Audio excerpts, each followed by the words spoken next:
Thank you guys for coming. This is our second off-road workshop. Tonight we're going to discuss planning your vehicle build, which sounds pretty basic, and a lot of times you'll think, I have a good idea. But I'm going to go through some things, and hopefully you guys will learn something tonight or come away with something that's maybe sparked a little interest in your build. So if you saw or were at our last off-road workshop, I talked a lot about planning and having, I like to do like a 10-year plan of places that I want to go see and do over the next 10 years. And you don't have to, it doesn't have to be concrete, but at least something that gives you a roadmap of what you want to do. Do I want to just get out and, fish all these ultimate places? Do I want to get out and go see the national parks or whatever it is? It doesn't have to be anything epic, but good to have a plan, a roadmap, if you will, that you can start sort of catering your vehicle to. Then I talked about last time, really just focusing on making the camping part more comfortable. Focus on creature comforts first, because if camping is a breeze, if setting up camp is easy, if you're warm, you're dry, you're comfortable, you're eating well, and the camping experience is awesome, you'll naturally just want to go out and do it more often, and usually for longer distances. And that's when we can kind of circle back to the truck and start, outfitting your four-wheel drive backpack. And that's what we'll talk about tonight. So I just wanted to start off with some kind of key foundations here, things that I think are good to just sort of have in your mind when you're setting off to outfit a vehicle. Obviously now, you kind of know what you want to do, you know where you want to go, and that can change over time, but always just accept that the current vehicle that you have will have some level of compromise to it. It's not going to be perfect. The perfect vehicle does not exist. It just doesn't. There will always be something that you're just like, if I could just change that, if I could just do that, it's an ongoing process. So just accept that whatever rig you have is going to be some level of compromise. I mean, it could even be as broad as, I'm going to be camping out of my Jeep instead of, a 20-foot RV or camper trailer, right? There's going to be a level of compromise there. You don't have all the creature comforts, and that's okay. But if you accept that and acknowledge that at the outset, everything else is kind of gravy. All right? Okay. Next, and honestly, like really a big one, especially these days with the way things are going, is honestly like try to plan out a bit of a budget. So if you think of where you're wanting to go and what you're wanting to do, that can help formulate that budget. So back to that original plan, and maybe it's a budget for a new to you vehicle. It doesn't have to be a brand new vehicle, but a different vehicle. If the current one just isn't cutting the mustard, and that's okay too. But if you have a budget for your discretionary fun, your fun funds, I call it, incorporate the vehicle in there, any modifications, just have some kind of budget that you can plan to. A spreadsheet works really good because then you can sort of list out the modifications you want to do, the costs of those modifications, and I like putting next to each of those modifications, what does that thing weigh, and kind of keeping track of that on a spreadsheet. It sounds super nerdy, but it's actually, having that data set is so important, and we'll talk about that later on. Also next, considering, a modern vehicle, like this Jeep or, a 4Runner or, a big full-size truck or whatever, or, running a classic, like an old CJ or an old Land Cruiser or whatever you may have. There's pros and cons of that kind of vehicle choice. Be it, is something field fixable? Is something not going to be as easy to find parts for? Reliability, feature sets, even, back to this original thought of, what sort of compromises does a new vehicle and an old vehicle have, and kind of comparing those two. And considering that, because that can honestly dictate a lot of modifications that you may do in the long run. Do I have a modern vehicle that has, off-road traction control of some flavor or kind? Or do I have an older vehicle that, even with open differentials and whatnot, I may need to consider lockers or something to that effect, right? Those are all going to have trade-offs. So good to consider that. And then also consider what does your vehicle come with right now? What did the factory equip your vehicle with? Did your vehicle come with, a low range gearbox, or is it just 4 high, or all-wheel drive?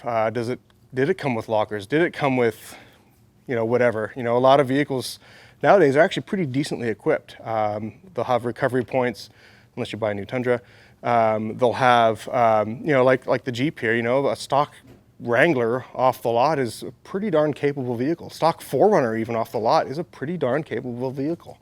So, considering, okay, what did the factory give me? And not just on the 4-wheel drive systems, consider cargo storage. What kind of, factory storage systems did it give me? Is there a factory roof rack? Is there factory tie-down points in the rear cargo area? Do I have a pickup? Does it have, tie-down points in the pickup bed? Most do nowadays. But, those kind of considerations, that's stuff that you can work with, or stuff that you may just be like, yeah, I don't really like that. I may need to modify it or consider that down the road. But always take that into account in your plan. What factory things do you have already? One thing for backcountry travel, vehicle reliability is super important. It's your 4-wheel drive backpack, and if it fails when you're out in the middle of nowhere without cell service, you're kind of in a bad situation. So any modification's going to be trading some sort of reliability or something else for something else. Everything's a trade-off. So I like to avoid engine modifications if at all possible, trying to just keep that heart of the truck dead nuts reliable. Because from the factory, especially with modern vehicles now, everything's pretty well tested and proven, and you just don't have massive lemons like we did back in the 70s and 80s for vehicles. You just don't have that to that degree. It can still exist, but so trying to keep it simple.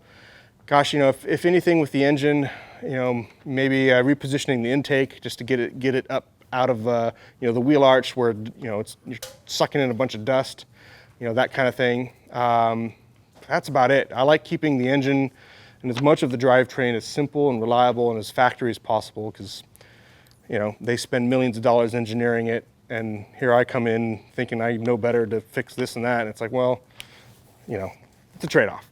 So consider that. Another big one, and honestly, I would put this right up there with vehicle budget, is vehicle weight. So with every vehicle, you're going to have some kind of identification plaque somewhere around the driver's B-pillar somewhere that's going to have, obviously your VIN plate, your VIN number on it, and it's going to have a couple different weight ratings. So you're going to have a gross GAWR, which is gross axle weight rating, and you'll have that for front axle and rear axle. You have gross vehicle weight rating, or GVM. There's kind of two different ways that can be identified depending on where your country of origin is for your vehicle. But these two are going to be big ones. And that's basically saying, here's how much total weight your truck can carry, gross vehicle weight rating. So all in, fluid, people, stuff. This is what the chassis, the drivetrain, the brakes, the fluids that it uses, this is what everything, this is what it can handle from factory design.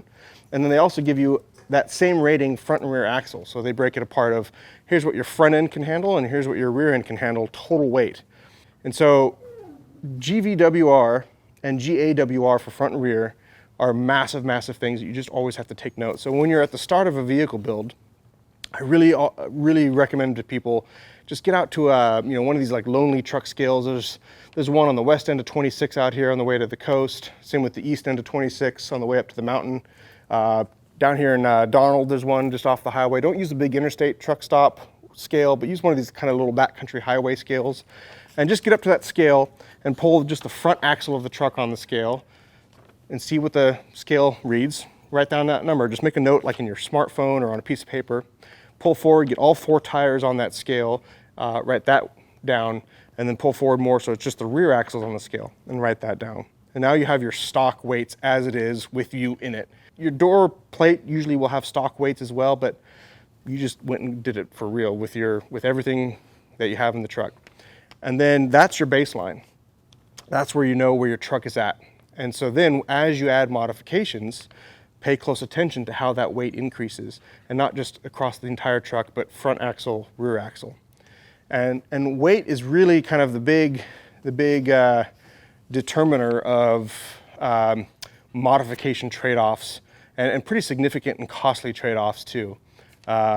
Weight is something that obviously is going to affect suspension. It's going to affect tire wear. It's going to affect your drivetrain components, your engine performance. It's going to affect your shift points in your transmission, your gearing, your steering. It affects absolutely everything.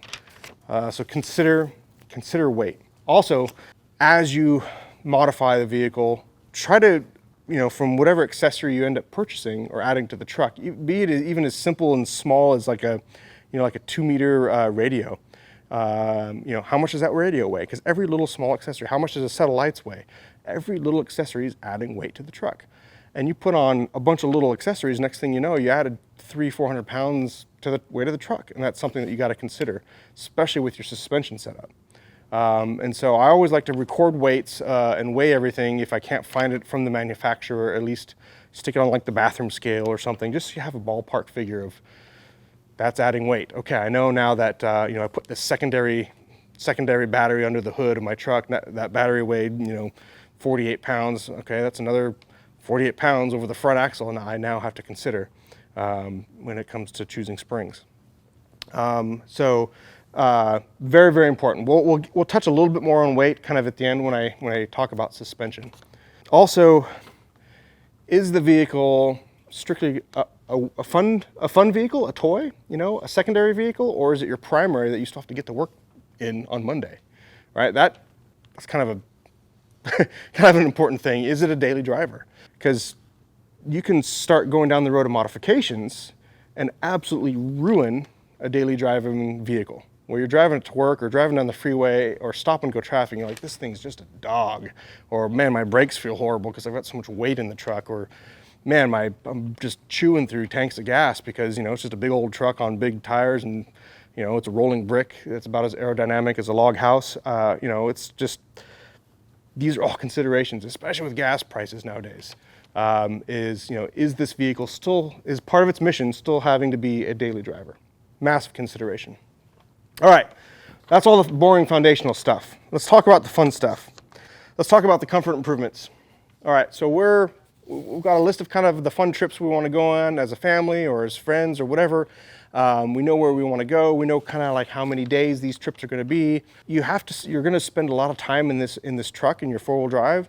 So really kind of focus on just places to put stuff. So many of these new vehicles now with airbags and whatnot, we've lost all those like handy little shelves and cubbies and things on the dash, and that stuff doesn't exist anymore because it's full of airbags or it's full of electronics or whatnot. So places to put things. In my truck, for example, I've got just a little seat back caddy, and I have one on the passenger front seat that I can reach, from my driver's seat, and I can reach, quick and handy things like my like a headlamp or a flashlight or some batteries or a charging cable or whatever, just daily life kind of things that you're always kind of grabbing for.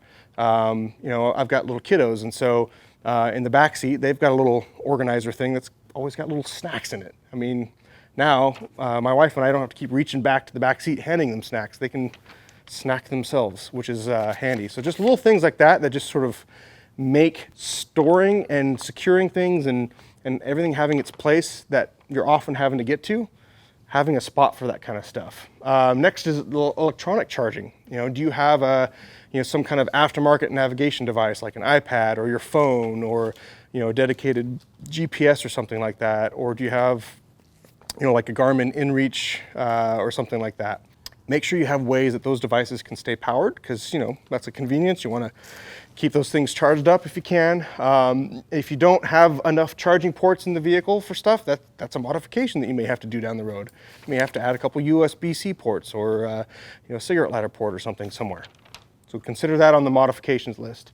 Another thing is communications, right? So we're always going to have some kind of radio when you're in a group of trucks. It's good to have communications because when you're on a trip with buddies and other rigs, it's nice to just chit chat from vehicle to vehicle. And then, when you're on the trail, obviously, for navigation and say, hey, I turned up here. Okay, I'm following you in or whatever. Just having some comms is important. So it doesn't matter if it's something as simple as walkie-talkies or more advanced like a ham radio or a GMRS or whatever the flavor of the radio is. Note that you're driving a truck.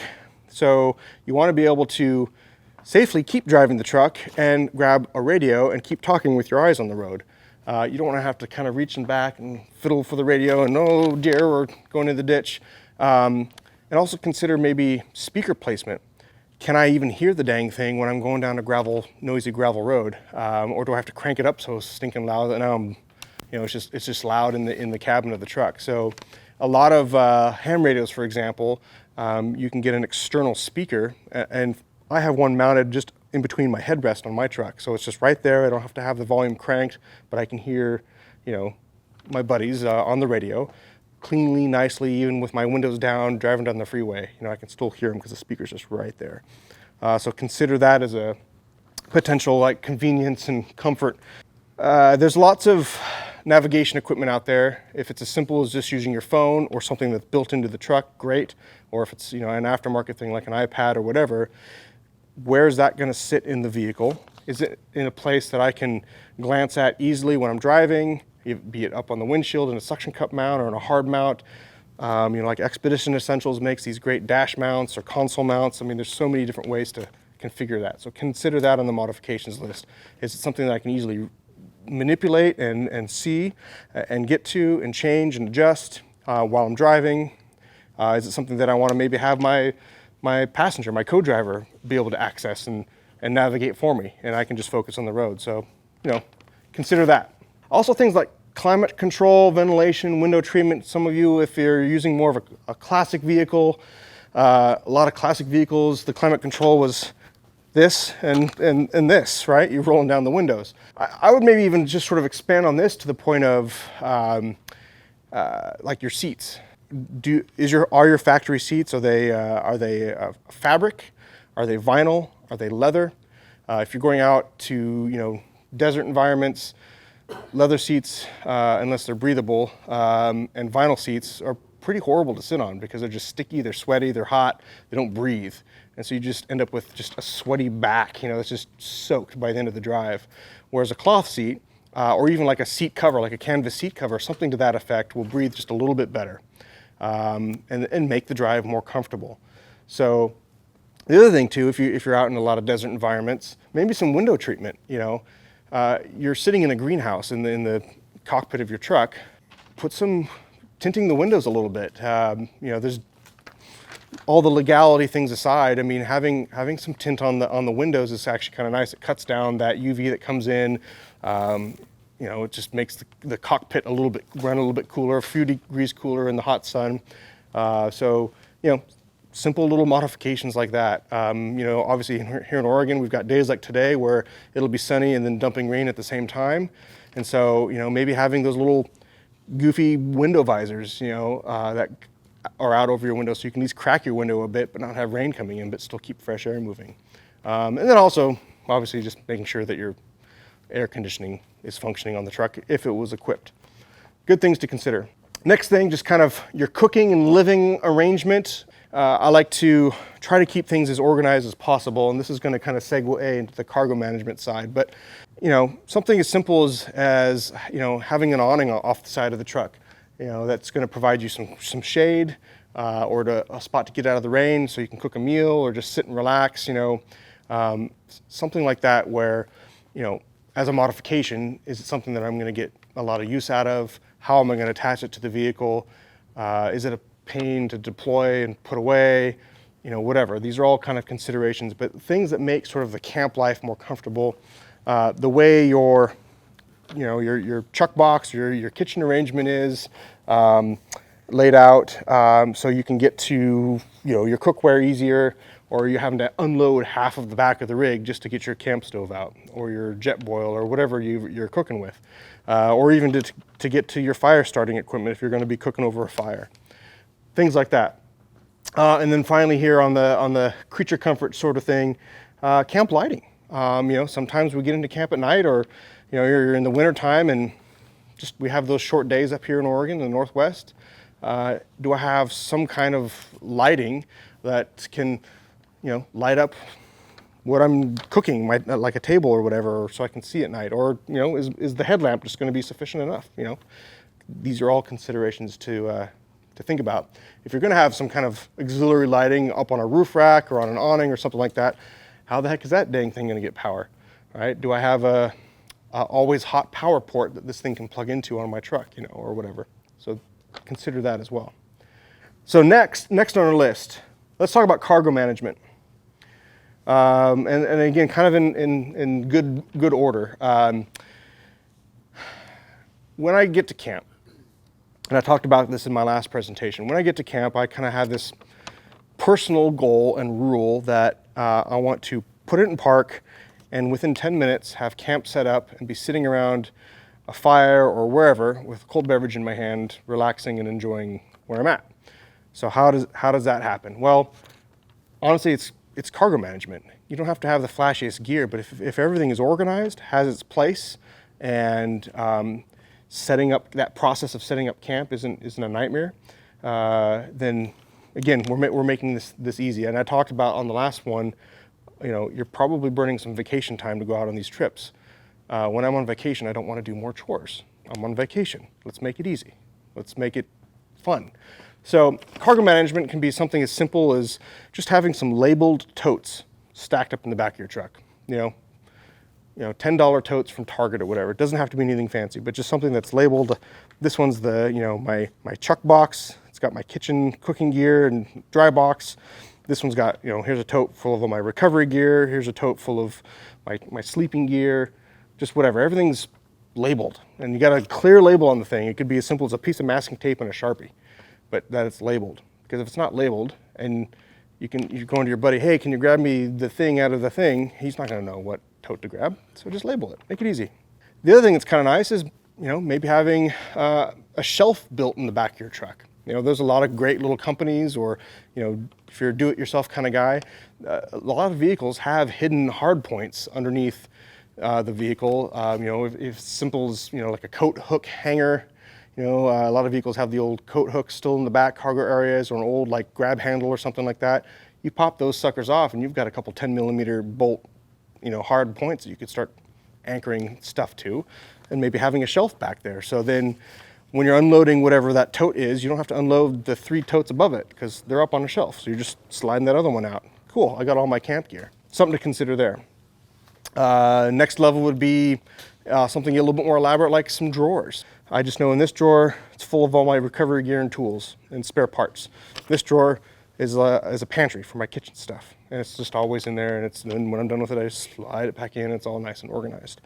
So a way to organize your cargo area, if you're in an SUV or something that's more, or like a station wagon kind of truck, out the back, how is that cargo going to be managed? How is it going to be stored? How is your organization? If you're in a pickup truck, same kind of thing. How is this all going to work out the back of my pickup? Is everything going to be just caked in dust and dirt when I'm driving down the trail? Well, how do I keep my kitchen stuff clean and dry and whatnot? So those all kind of determine modifications that you're going to do at the back of the truck. And then, if you're adding some cargo management, some storage management in the back of your vehicle, how much weight is that adding? It's going to start adding weight to the back of your truck. Even a simple set of drawers, that's weight. Figure out what that weight is, because that's going to affect how the rear springs are going to sit. How much stuff do you have back there? The other thing is, if you've got a bunch of totes and things just stored in the back, let's say you go over some big bumps in the trail and you're driving a little faster than you should have been, or let's say an elk jumped out in front of you and you're doing this, rally maneuver where you're doing the Scandinavian flick, trying to keep it on the road and avoiding mowing over an elk, or the elk mowing you over, depending on your truck. Is that gear going to go flying and smack you in the back of the head and split your head open, or is it going to go flying and punch out one of your rear windows, or is it going to go ejecting out of the back of your pickup? Or do I have a way to kind of keep things secured? And I know it sounds simple and rudimentary, but I've been on so many trips with guys that are squared away, and their bin just went ejecting out of the back of their pickup because you forgot to tie it down, lashing it down. It happens. I mean, how many times you've gone over a big speed bump and you got a cup of coffee in your hand and splash, and you're like, it just happens. So having a good way to secure that gear, with some, just some good cam straps or some cargo straps. Making sure the back of the vehicle has some kind of anchor point. I know a lot of, like the Jeep here and 4Runners and pickups, they all have usually some kind of anchor point or anchor points in the back of the rig.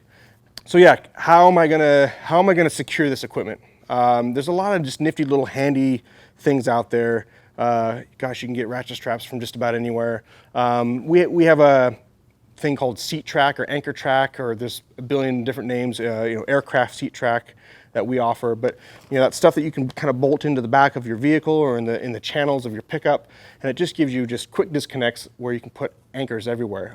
If you've ever rented a U-Haul truck or run a box truck for work or big semi or whatever, you're going to have E-track down the sides of the thing, right? So just ways that you can put an anchor point in, lash down that tote, lash down that bin, that case. Keep things secure, because the last thing you want is something to go flying inside your truck. And heaven forbid if if your truck takes a nap on the trail, right? You're going down a trail and just set it on its side, or you get into a rollover or something. The last thing you want is a flashlight, a mag light to come and smack you in the back of the head. And I've seen guys roll trucks over where it's a full yard sale. And it's not because they didn't have things put away, it's just they didn't have things secure. We're off-road, so we're gonna be bumping and bouncing around. So a good way to just keep things secure. Also, we're gonna talk about water storage. How am I gonna keep fresh drinking water in my truck? Something that I can do dishes with, cook with, wash with, whatever. Drink, hopefully you're keeping some hydration there. How am I gonna store that water in the vehicle? Is it going to be something that's stored up high, or am I going to store it down low? How easy is it to access and camp? Is it a pain to fill the dang thing because I mounted my water tank way up high on the roof? Or is it awesome having it on the roof because now I've got a gravity feed set up? These are all considerations depending on your setup and depending on your needs. Water storage is important. Fuel storage, obviously. I've got a spare jerry can, or if you're doing long trips and you decided, it just makes sense to put a long-range fuel tank in the rig. Again, something that if it's on your roadmap and the trips are going to require it, how the heck are you going to store that thing? How are you going to secure it? Fuel cans inside the cockpit of a vehicle is probably not the best thing to do, because you're going to be breathing that in the whole time and be floating before you know it.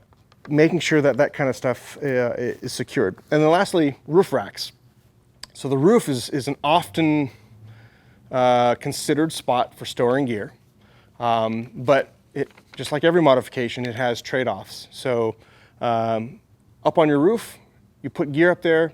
If it's anything of significant weight or mass, that's raising your center of gravity on the vehicle. So when you get on some off-camber obstacles or you're cornering, that's going to affect the handling and the stability of the vehicle. There's a trail outside of, or dropping into Telluride. It's a very famous trail called Black Bear Pass. There's a couple spots when you're going down and just at the top before you get into the switchbacks, there's an off-camber step down.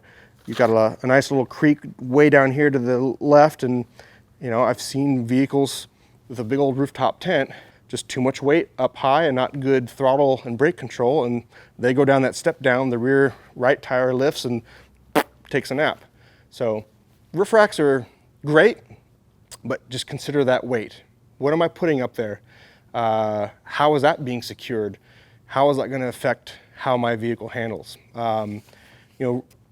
Roof racks are a great place to put lightweight things like an awning, right? That doesn't add a whole lot of weight. You've got, I think 13 pounds in an awning and something like this or whatever.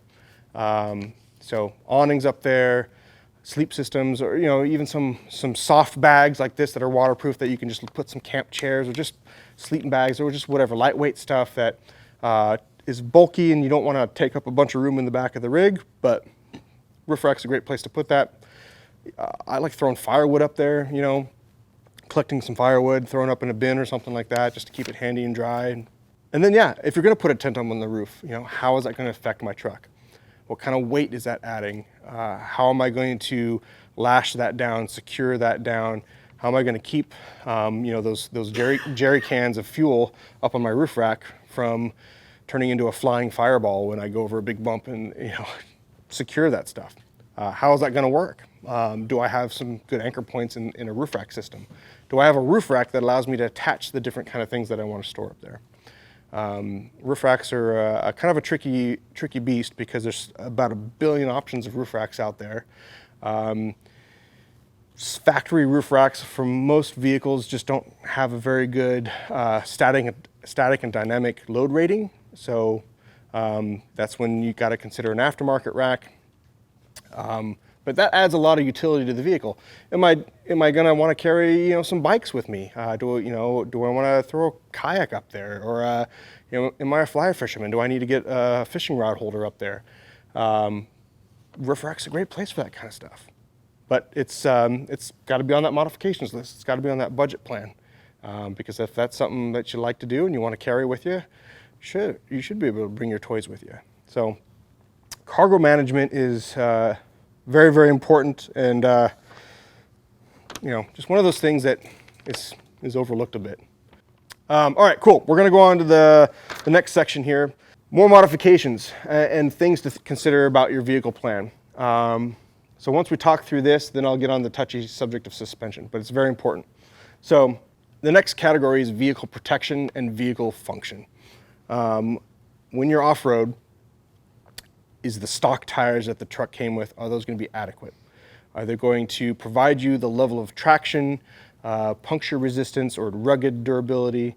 Are they going to provide you the handling characteristics for the terrain that you're on, or is it not working out so great?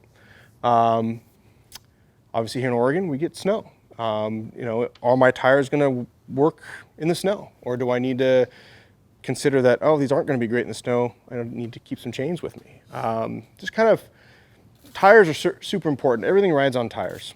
I'm going to talk on tires for a second because it is very important. That's honestly one of the more important modifications, other than putting gas in your tank, is having just a decent set of tires, and a way to manage the tires, a way to air them down and air them back up, and maybe a puncture repair kit or something like that, just to keep the truck rolling.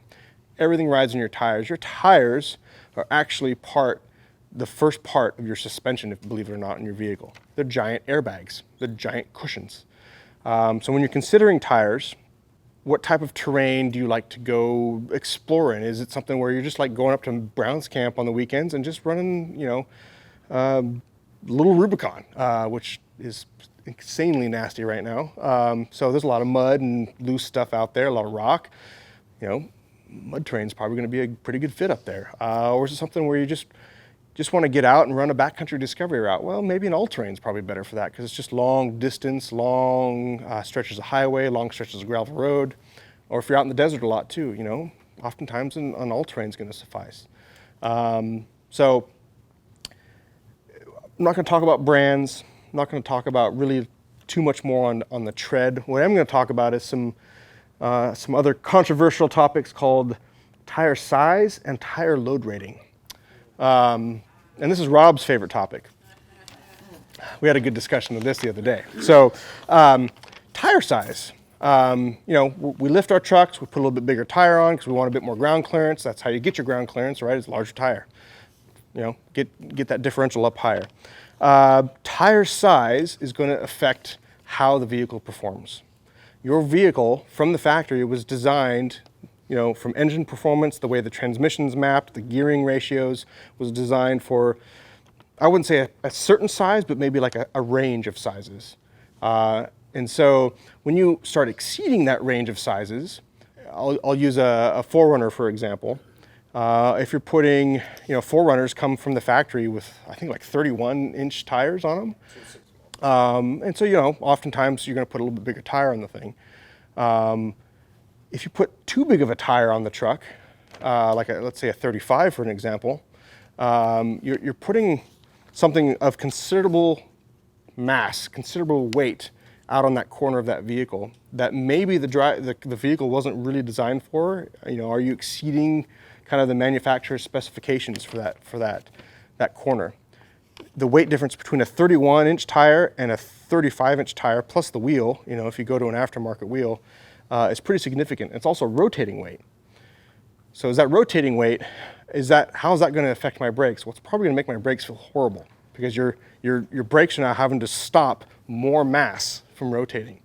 And when you start going down the road of increasing tire diameter, you also start trading off reliability of the drivetrain. You're starting to induce a little bit more mechanical or less mechanical sympathy, if you will. The drivetrain's having to work harder. Your gear ratios may not be shifting properly. And what I mean by that is you'll be cruising down the freeway, heading out, to Central Oregon, and you're doing, 70, 75 miles an hour on a highway or whatever. If you get to a pass, my truck used to be able to just cruise up this pass in fifth gear. Now it's just shifting all over the place trying to find a gear. And it's because you've increased that diameter of that tire so much to where the shift points are just off because your ratios are now off because the tire diameter has affected that. So then you're like, now I got to re-gear so I can get my truck ratios back to where it belongs. So my transmission now is shifting happier, or maybe now I need to add a transmission cooler because the transmission's working harder than it should. You just start going down this rabbit hole of, other modifications, all for the sake of tire size. And man, believe me, like good beefy set of tires on a four-wheel drive just looks fantastic, and they feel great, and they give you a lot of, that diameter is fantastic for rolling over obstacles. It smooths out the ride better when you air them down, but it's going to come with those kind of trade-offs of how is it affecting my truck? How much does a set of those tires cost? Where am I going to put a spare, right? Most vehicles only have room for a certain size spare tire. I'll use the 4Runner for an example again. You can typically fit maybe a 33 up into the stock spare compartment. Jeep, not so much of a big deal. A pickup, underneath, sometimes you have more room, or you can throw it in the bed, or you can then consider like an additional tire mount somewhere else. But having a full-size spare that matches the tires that you have on the truck is going to be a big consideration. So tire size, I always tell folks, run as small of a tire as you can to keep the ground clearance that you desire without ruining the drivability of your truck.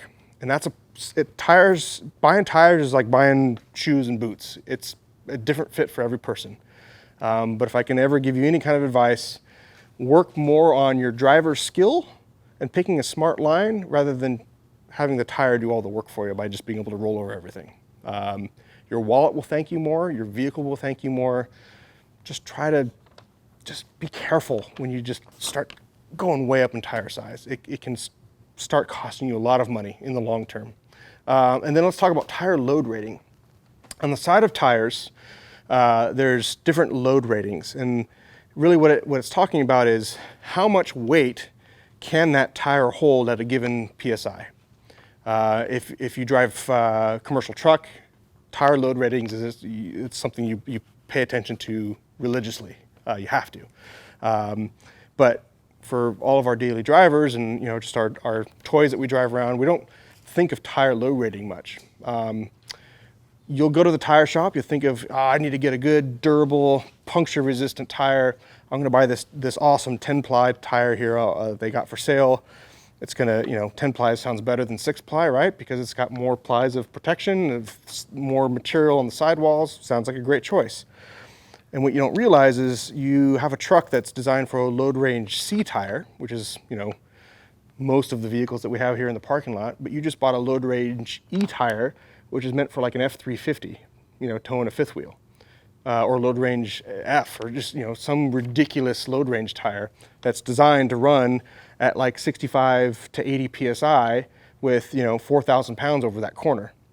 But here you are on your Jeep or in your 4Runner with a load range G tire, and like, man, this thing rides like a brick, and I'm at 30 PSI. Why is it ride so horrible? Well, it's because you bought a tire that's just, you don't have the weight on your truck for that load range. The reason why it's got so many plies in the sidewall is because it needs to hold that kind of weight and have that kind of strength in the casing to withstand the abuse from a heavily laden vehicle. So load range, just pay very close attention to. Don't get sucked into buying the most amount of plies on a tire at the sacrifice of buying a tire that is just going to make your ride horrible. It's the first component of your suspension. So consider load range. Load range E tires, unless you're driving a full-size pickup, is probably not going to be a good choice for a Jeep or a 4Runner. You're just going to have a harsher ride. Different rating tires, they'll say right on the casing of the tire what weight it's designed to carry, right? How much weight is that corner of that truck designed to carry? When you look at, let's say I've got two E-range tires on the front axle, compare the load ratings of those two, add them up, and then compare it to your GAWR for your front axle. Are the tires rated for something that's way north of my GAWR for my front tire, for my front axle? Probably is. So I'd say consider the weight of the axle, what it's designed for. Are my tires within that same range as what the front end of the axle is designed for, or the rear, whatever axle, doesn't have to be the front. And is the tire going to be within that spec based on the weight of the accessories that I'm adding? Weight's everything. When it comes to four-wheel drives, weight is absolutely everything. So just keeping track of those weights. How much does this tent weigh? How much did this aftermarket rack weigh?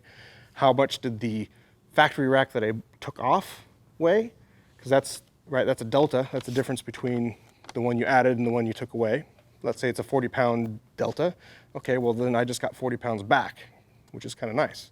So consider those weights. Short answer is, I don't know. I'd have to see the weights of everything.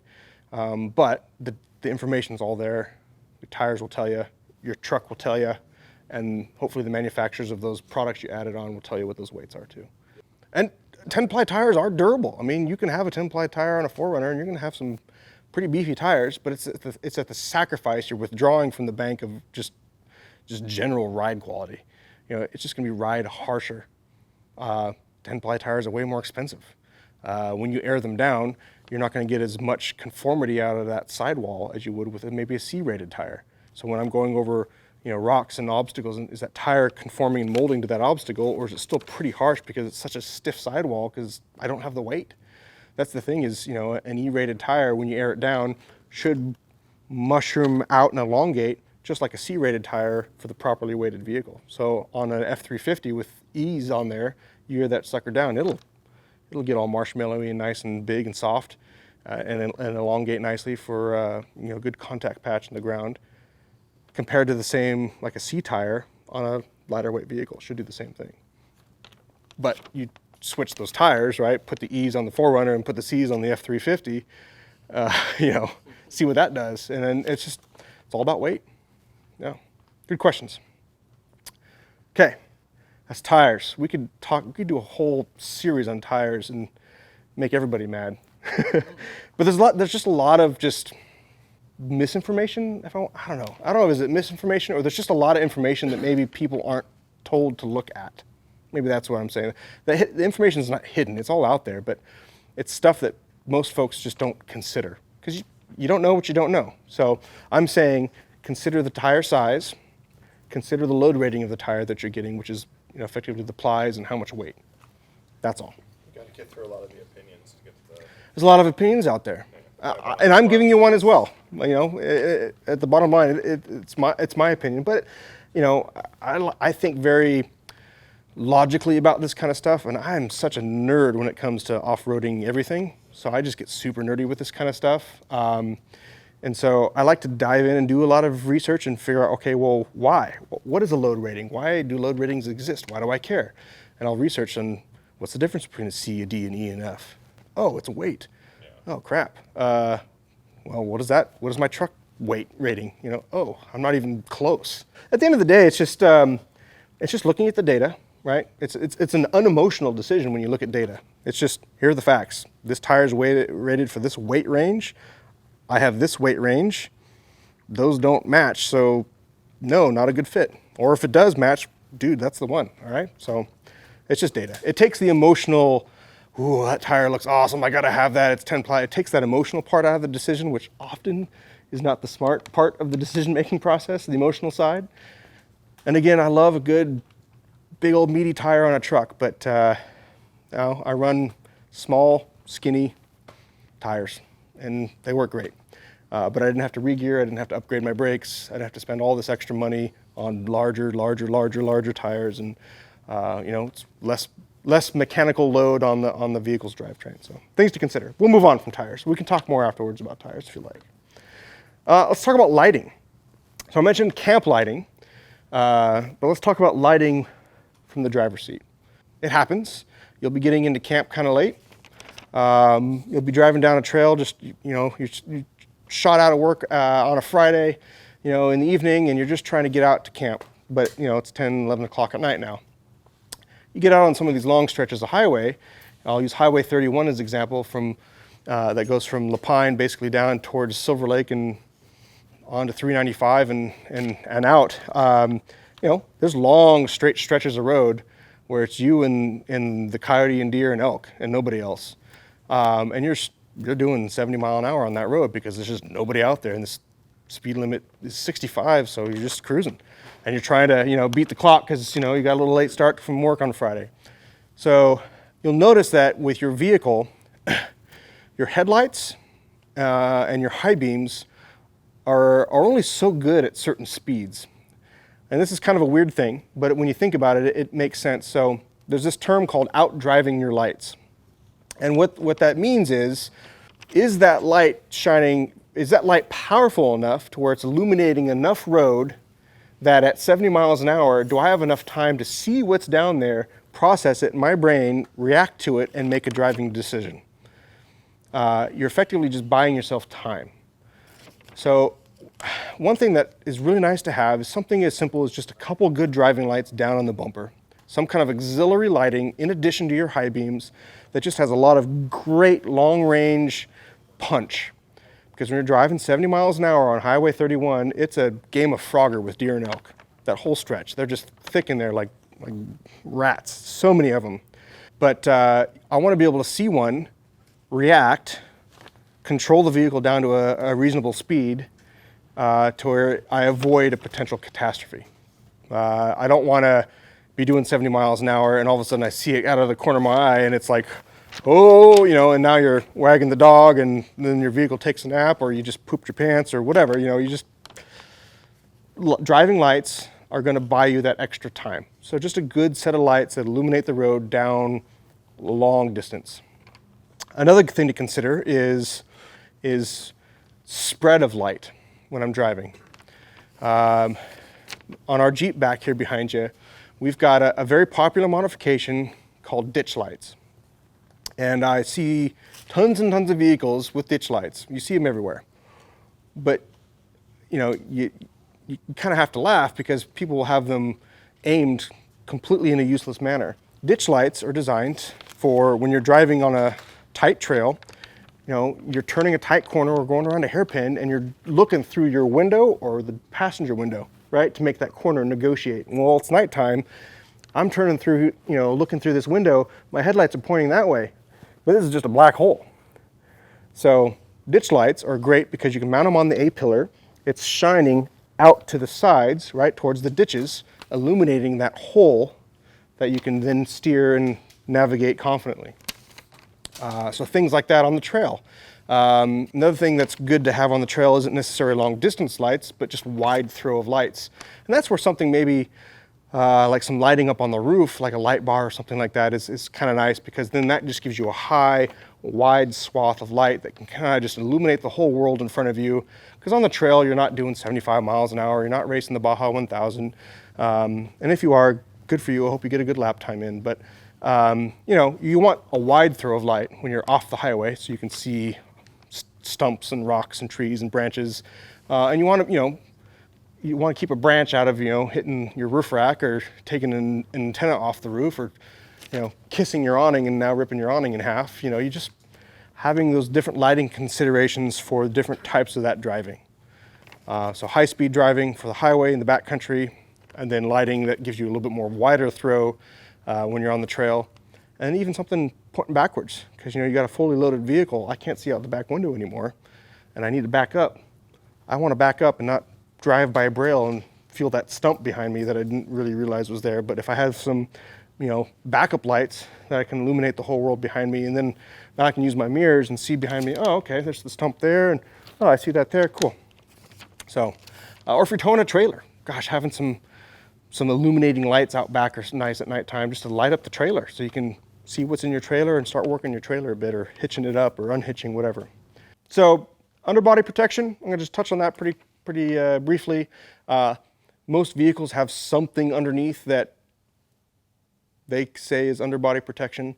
Usually it's made out of plastic or some very, very thin metal. Not ideal for a lot of off-road use. And you got to consider that these vehicles, even a Jeep, they're made for the masses, and the masses, you know, I don't know what the figure is, but it's pretty astonishing. You know, like 90% of vehicle owners just don't use their four-wheel drive off-road. They just like driving a four-wheel drive, and there's nothing wrong with that. Us off-roaders, you know, we do a little bit more aggressive work with our trucks, and you know, it's good to protect the underside of that vehicle. You know, so having a set of skid plates that are a little bit more substantial than the factory pieces of plastic or, you know, used beer cans that they put under there are going to be nice to have. But again, it's adding weight. However, it is weight that's super down low. So any weight that you're adding down low and in between the axles is not going to be as detrimental to the feel and the handling and the center of gravity of the vehicle, but it does add weight, and it is weight that's supported by our axles. So it's weight that needs to be considered. So a good set of skid plates. You know, what does it cover? Does it cover my transfer case? Does it cover my exhaust? Does it cover my catalytic converters? So when I park down in Portland, Mr. Meth isn't going to steal them. You know, things to all consider. And there's all kinds of things with underbody protection too. You know, do you like to do, you know, I'll use Brown's Camp for example. Do you like to go out and just run trails? Is your truck, you know, you want skid plates that are truly just, you know, for bashing rocks and sliding over obstacles. If that's the kind of trail work you like doing, don't get skid plates with holes in them. You want a nice, clean, smooth pan that's not a cheese grater and will catch and snag on rocks and stumps and things. You want a nice, smooth pan. But if you're more doing more traditional four-wheel drive touring and getting out into the back country, gosh, it is kind of nice to have some drain holes when you go through like a little creek crossing or some mud puddles that all that gunk can kind of wash out. It's nice to be able to change the oil and have a drain hole there, you know, those kind of conveniences. But on a rock crawler, that's stuff I wouldn't want because, again, your skid plates are a cheese grater. They're just going to snag. You want them to slide nice and easy. So consider the type of skid plates that you get. Bumpers. Bumpers are great because, especially a front bumper, look, you can put a winch. At the end of the day, it gives you recovery points and a winch. Better vehicle protection, you know, ability to recover yourself. You know, vehicles just don't come with winches anymore. Back in the day, you could buy a Jeep, you could buy an old Land Cruiser, and from the factory, from Toyota, from Jeep, it would have some type of winch built into the bumper. That just doesn't exist anymore. Well, it kind of does. You could go buy I guess you could buy a new like Power Wagon or something like that, and from the dealer, they now have options again. So it's kind of coming back around again. But yeah, you can give options. So it's kind of coming back around. But having the ability to have a winch, to be able to recover is nice depending on the type of exploring you like to do. So front bumpers are going to give you that just full frontal protection, just to, you know, protect the vehicle if you have to, you know, nudge over a little tree or a log or something that's in the road, or, you know, if the unfortunate collision with an animal on the highway. A front bumper is going to give you a lot more protection for that front end. Place to hang some more lights on, mount some, you know, frame mounted recovery points. The other thing to consider with bumpers is, especially in North America, we have this lovely industry called the insurance industry. No offense if you work in the insurance industry, but with four-wheel drives, if you get into a collision with your truck and you have an aftermarket front bumper, there is a game that people like to play, which is called I'm going to drop your claim because you modified your vehicle, making it more unsafe. So it exists. It's an unfortunate thing, but that is a game that is played out there. So some brands, we're one of them. Most Australian brands have to do this by law because the Australian government requires it. We all have to crash safety test our bumpers and make sure that they're airbag compliant. And so we put a lot of engineering and testing in that kind of thing. So consider a safe bumper option if you can. This is America. You could weld on a piece of railroad track onto the front of your truck and be perfectly legal in most states. But, you know, is that bumper going to protect the vehicle, but then transfer that shock load into you so you turn into a bag of beef stew when you get into a head-on collision? Or is it going to deflect and absorb and allow that energy to come around the vehicle and potentially save your life or the person's life that you hit or whatever like that? So bumpers are pretty good consideration. Also, there's the obvious improvement for approach and departure angles. So you can get through that kind of wash or that ditch or whatnot. So aftermarket bumpers are going to give you a lot better approach and departure angles. Yeah. So it's just one of those things to consider. Does this aftermarket bumper work with the factory safety systems that this vehicle has? So many vehicles now have parking sensors, active cruise control, camera systems, all this kind of electronic package that come with them. Is that something where all those safety systems that you paid good money for, are they going to be disabled? Are they going to be functional? Is the truck going to be pissed off at me because it's got some warning light that's constantly flashing on the dash that I have to put electrical tape over just so it doesn't drive me insane? These are all things to consider when you're doing bumper modifications. So having a bumper that gives you good winch access, that you can see your winch, you can see the drum of the winch, you can get to the clutch handle, a bumper that works with the factory safety systems, a bumper that provides good recovery points, provision for lighting, that kind of stuff, and rear bumpers. Some will have swing outs, some just are non-swing outs. Am I using my rear bumper for additional storage of items like gas cans or spare tire, that kind of thing? These are all considerations that are going to take a hit on that budget and are going to take a withdrawal from that vehicle weight, bank, so to speak. Bumpers are heavy, but nice thing to have depending on the type of exploring that you're doing. If you're just getting out to, the local campgrounds and whatnot, then save the money. Put the money in the gas tank. But if you're getting out into some remote areas and you need to be confident that you can recover yourself if you get stuck in a mud hole or something like that, or I use my winch so much now for moving trees out of the road, out of the trail. It's just, a winch is a great tool to have. So consider that as part of that modification list. Kind of obvious thing, but I like to mention it. Same with side protection. Side protection, what I mean basically is, like a rock slider or like a heavy duty step or something that protects the rocker of the vehicle. We lift our vehicles, we put bigger tires in the vehicles. Now the thing's taller to get in and out of. Does that hurt your hip? Does that hurt your knee? Does it hurt your back getting in and out of the dang thing? Or is it nice just to have a step to get in there? We're only getting older, so make it easy to get in and out of the truck. Get yourself something on the side that does double duty, that protects the rocker and works as a step. Why not? The other nice thing is when you're in the parking lot at Costco and you got some knucklehead that just swings their door open on their little Mercedes and it just goes ping and just makes that beautiful hollow steel sound off your rock slider, and you look over and they have this beautiful concaved dent in their door now, and you're just like, it's like, oops, shouldn't have opened your door into my truck. And it's kind of a nice thing. So protects you from parking lot warfare. The other thing, so I touched on it a little bit earlier, back when I was talking about engine modifications. One thing to consider, if you do like to get out into the desert or in just dusty environments, know where your air intake is, not just the air box where your filter is, but actually where is the inlet of that air intake? Because dust is an absolute destroyer of engine internals. Not just the internals of the engine, but all the sensors that you have from the point of air entry to exit in your vehicle. It's just a line of sensors. So dust is an absolute killer of that. So many vehicles, and you'd be surprised on where some of these companies are putting air intakes, put them in horrible places. Often it's in the wheel arch, right? Well, what's sitting there spinning and churning up a bunch of dust? Your tire. That intake is right there. It's just sucking in dust, and you're like, every morning you're in camp and you're pulling your air filter out and you're kind of tapping it through there and you're blowing out with the air compressor and it's just full of dust. And the air filter is only going to catch so much. So consider your air intake of your vehicle, and it's dust. Modern vehicles with a snorkel, people think snorkels are just good for going through water crossings.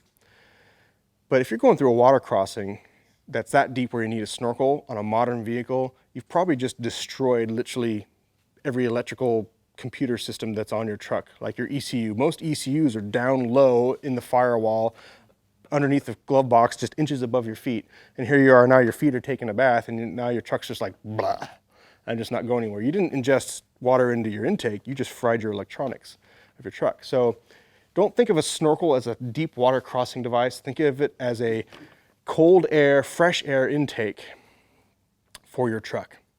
Other things you can do, some vehicle manufacturers will provide, you kind of have to dig deep in their parts catalog, but they have them. I'll use Toyota for example. Back in the day for the FJ Cruiser, when it came out, Toyota offered a cyclonic pre-filter that just bolted right into the FJ Cruiser's intake line, pre-air filter box. So it was nice, it just spun your air charge and dissipated a lot of the particulates before it even got to your air filter. Well, being clever, I figured out that same generation FJ Cruiser is also very similar to my same generation 4Runner, and just so happens that those same bolt locations exist in my 4Runner. Toyota never sold it to 4Runner customers, it was only for the FJ Cruiser.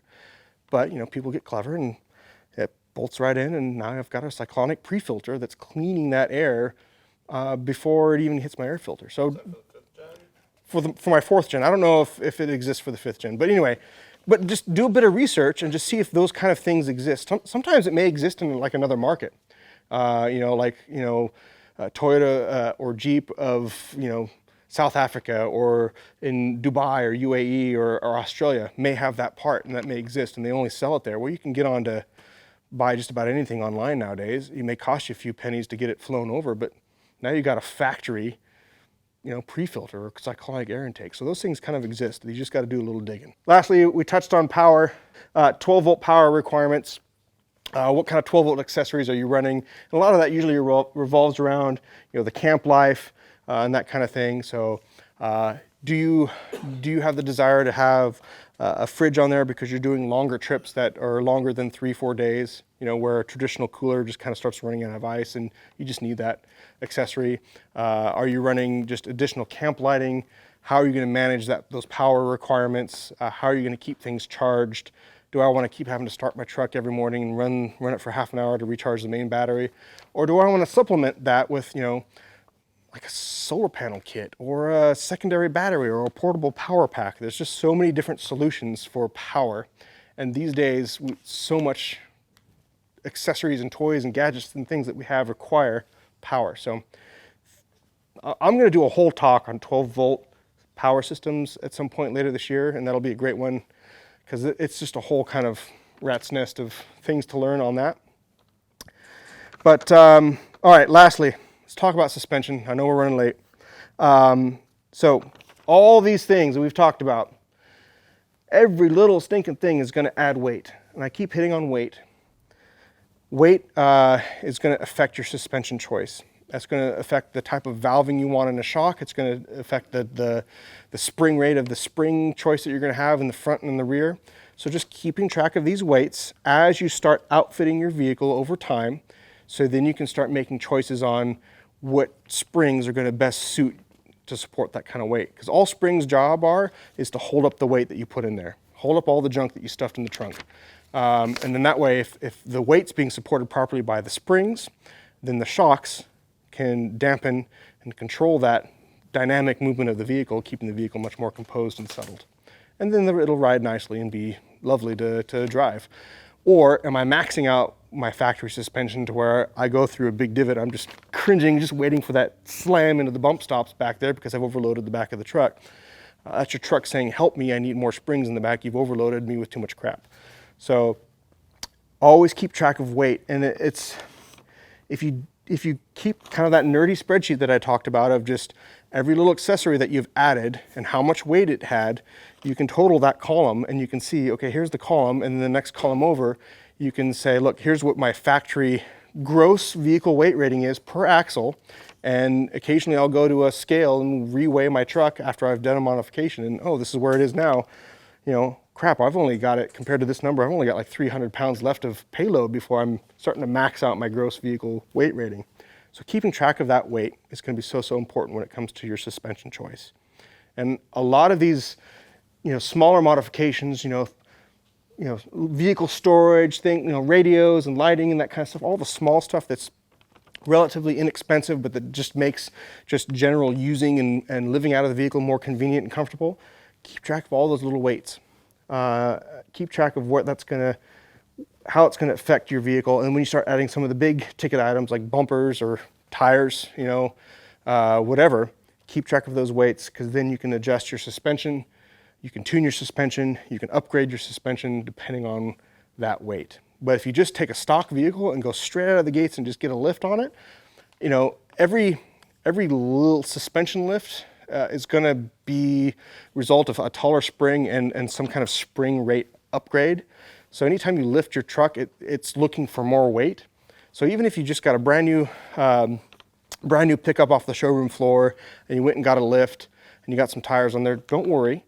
But just know that you probably have suspension that's just on the upper end of where you're at weight-wise, and as you add weight, you'll start getting in kind of that what I call the butter zone of the suspension, where you really start, that spring.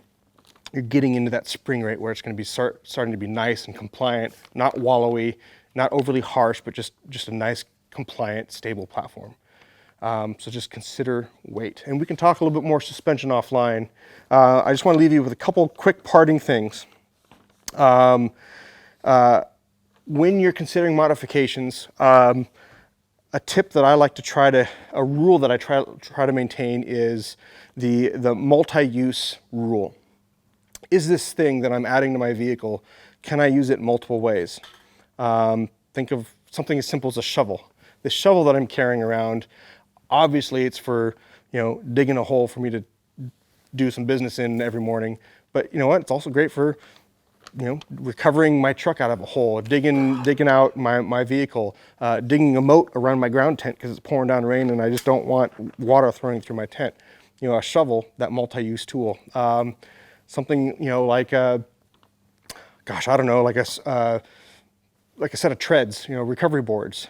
Yeah, I think of okay, I'm carrying these dang things around all the time. They're only good for throwing under the tires when I'm stuck.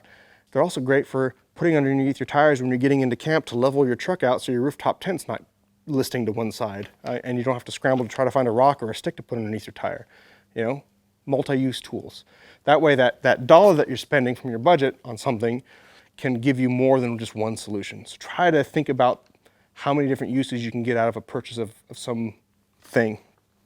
And then just finally, we all have done this, but don't do this. Don't go through and make modifications to your truck the night before you go on a trip. We've all done it, so we're all to blame. We're all equal to blame here. This is just a friendly reminder for us all to be disciplined in this. Give yourself sufficient time to do a shakedown of whatever new thing, even if it's as simple as throwing an awning on the roof rack. You're like, it's just an awning, I'll throw it on. And you get down the road on your trip the next morning and you realize, I forgot the stakes for the guy lines to peg it in, or I forgot the power supply for the light, or I open up my awning and I don't know, I'm missing a part, or whatever it is, or how the heck do I set this thing up because I've never tried it, or people with tents do this all the time where you get a new tent, you're all excited, and you go on the trip the next morning after you bolted it on, and you realize, I've never set this thing up. I don't know how to set it up. And now you're out of cell service, so you can't, download a manual, or you can't watch a video, or you can't, whatever. Don't modify the vehicle the night before a trip. Just give yourself time to shake down the vehicle, make sure you know the equipment, know how to use it, make sure that it's functioning properly, make sure that you've worked out all the kinks and the bugs and you're happy with how it's set up. Don't use your vacation as the experiment. Do the experiment at home where you got all your tools. And again, if it ain't broke, don't fix it. Simple as that. I hope you guys learned something tonight. I will stick around a bit longer if you guys have some one-on-one questions, but I just thank you guys for your time. I know this was an extensive one to cover tonight. It was a lot to cover. These will all probably be broken out and be separate talks at some point in the future, but thank you guys for your time.